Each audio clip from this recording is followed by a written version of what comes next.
Hello, Rocky here with another knot video, and today I'll be showing you how to make a trucker's hitch. You already know everything you need to know for a trucker's hitch except for a friction hitch. So a trucker's hitch involves a bowline, figure eight on a bite, and a friction hitch. And you can watch the other two videos for how to do the other two knots, but right now I'll show you how to make a friction hitch. So what a friction hitch is, basically, it'll stay still whenever there's a load put on the line, and when there's not a load, it won't. So in order to move it, you can grab the knot and move it backwards and forwards.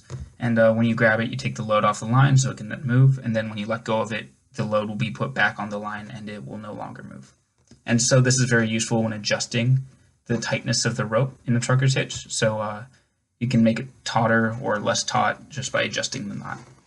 So to make this knot, you first need a taut line. And the knot's actually easier to make when you have a taut line. So when you're practicing, make sure the line's pretty taut.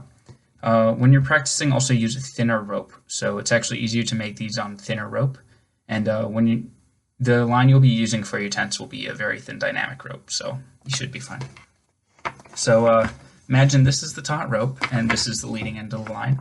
And so the direction of tension right now is in this direction. So I'm pulling this rope forward so I can make it tauter. So what I want to do is first take the taut line and pass this end of the leading rope over the taut line. I then want to coil it around the taut line 3 times in the backwards direction, so against the direction it wants to go. So I will coil it around 3 times. And this knot's much easier to see and to practice in person. You'll just have to hold off till staff training. So you can see I've coiled it around 3 times, and the leading end of the rope is now coming across over the initial end here. So yeah, what I then want to do is cross this leading end over the other rope and back around the taut line in the other direction of the other loops. So the other loops you can see go over the line first and then wrap around, and this one I want to go under the line first and then wrap down through. And you only really need 1 loop on this side. But yeah, so loop it around once and pull it tight. And there's your friction hitch.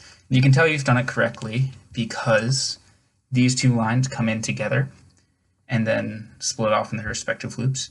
And there's 1 line that comes from beneath the taut line across those other 2 ropes and then back beneath the taut line on either end of the loops.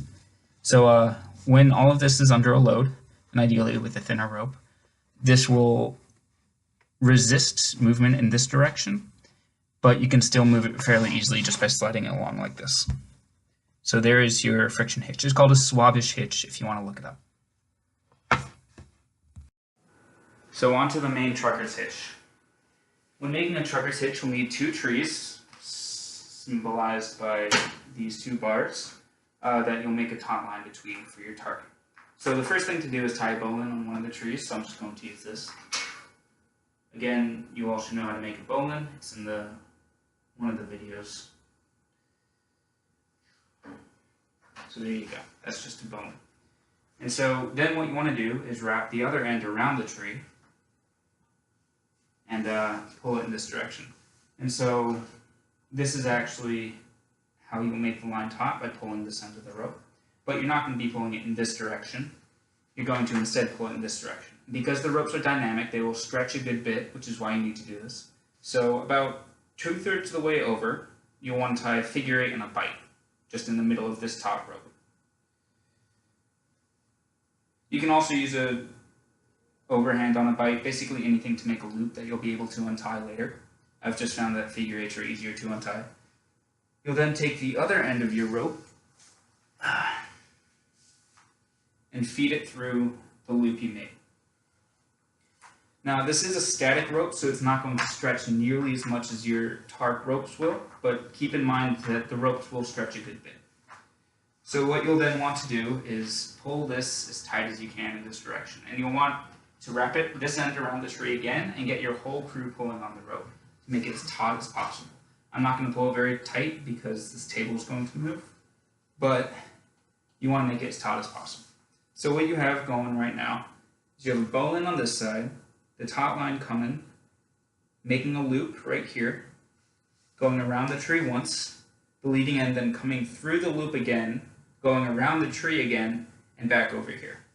And so you get your whole crew to pull as hard as you can and tie your Swabish friction hitch right here on that single part of the rope.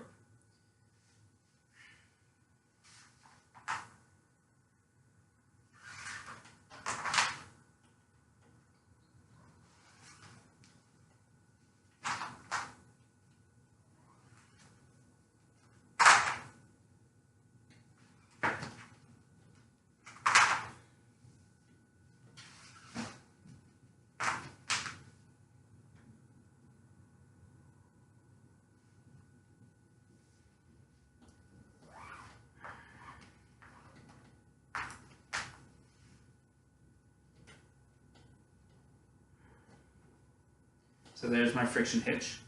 So the way the system works is if you want to tighten the system, you get your crew to pull again.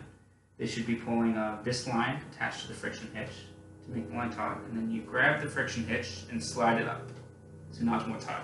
If you want to loosen it, all you do is slide it in the other direction, and then it gets some slack that you can then work into the rest of the system. You want these lines to be very taut, since rain or wind can be hitting the tarp, and you don't want it sagging over you and your crew. So get it as tight as possible, and there's your trucker's hitch.